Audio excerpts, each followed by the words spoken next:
Whitby, Ontario, Canada, located 60 kilometers west of Toronto, holds many a secret.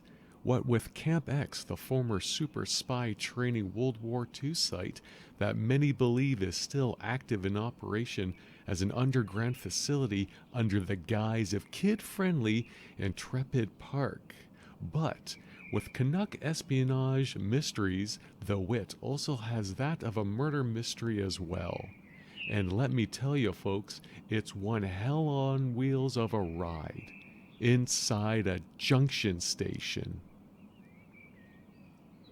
Join me as I kinda look into the murder of Bill William Stone Jr.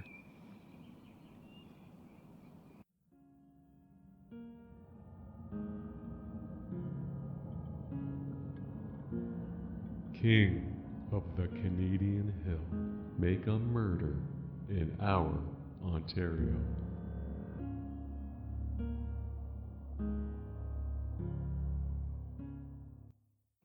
At even a fair distance from the Tim Hortons on Garden Street in the parking lot, like a good 3 meters away, I could hear a very prominent, "There he is." Then the likes of Davy Carolina burst out of the Canadian coffee shop in his bright horse piss yellow, in color I suppose, Whitby Dunlop's hockey jersey, thus cementing the greeting with a fist pump that was delivered so incredibly hard that I had to ice up my hand later that night.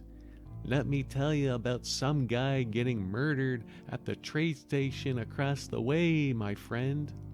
Davy yelled that line so loud that both peeps inside and out of the Timmies looked at us for a good minute or two before he yelled back at all of them, "Come on, fellas, it's like 100 years ago." And with that I said, "Shh. Okay, Davy, tell me your story." The Whitby Junction Station is a nomadic, due to the fact of it being moved a few times around Whitby the past 100 years, building that is indeed a historic train station that was built in 1903 to junction with the Port Perry Railway of the same ilk, and with that it became useless less than 70 years later when fossil-fueled gas became cheaper and with the invention of the automobile. It seemed that all-important junction for goods and services to be delivered by rail became just plain junk. But when artsy-fartsy folks needed an art gallery, the old junction station became useful once more. However, in its short operating time as a service to the Great Canadian Grand Trunk Railway System, a nasty act had befallen inside its walls. Whilst the site with what now stands in its place, a simple coin car wash, held that of an evil deed that has gone unpunished to this day. The simpler act of cold, red-handed murder. In the early morning of December 11th, 1914, a 21-year-old locomotive telegraph operator that went by the name of Bill Stone Jr. used a Bell telephone switchboard to report that he had been shot through the heart and was unable to identify the shooter who shot him. By the time help was able to arrive on site to help him, Stone was dead of a single gunshot wound to the heart. Many eyewitnesses, more like ear witnesses, claimed to hear that on that deadly dark night, that the solely heard of one and only one of that one sound was the sound of a single gunshot sound at around 12:30 a.m.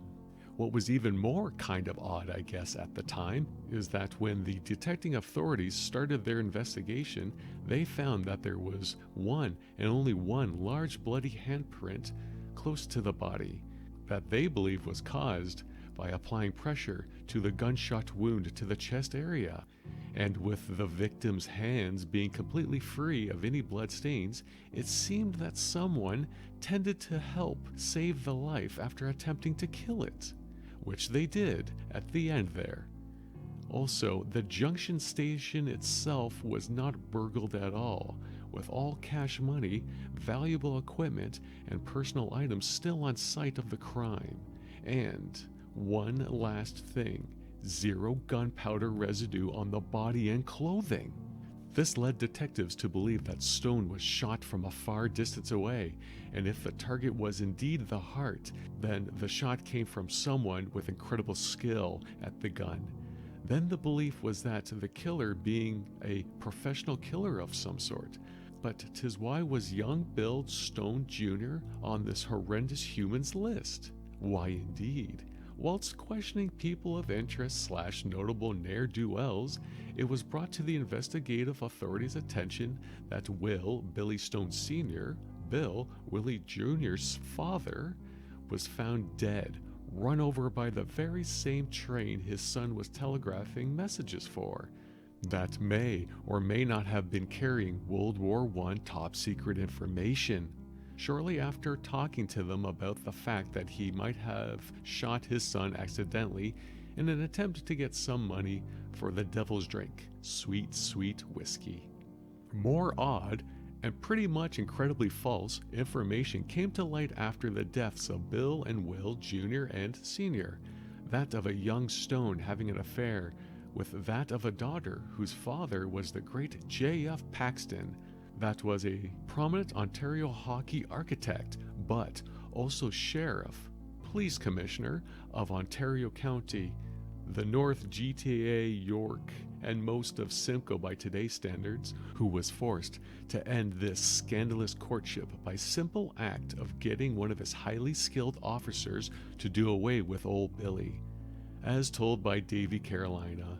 And yes, I could not find any historical information of fact to back up his claims to this tale, and the case itself turned into what happens to most dead bodies. A cold one. I'll see myself out.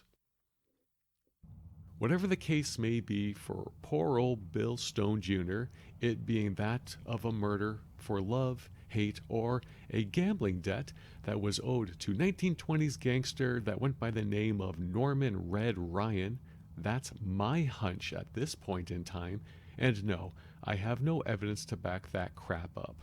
One thing is for damn sure. Bill Stone's ghost haunts the very same Whitby Junction station turned art gallery he was murdered in, located on Henry Street, and Cullen Gardens Miniature Village was one of the greatest fucking things I'll ever see in my lifetime. Why the fuck did you take that shit away? Jeez!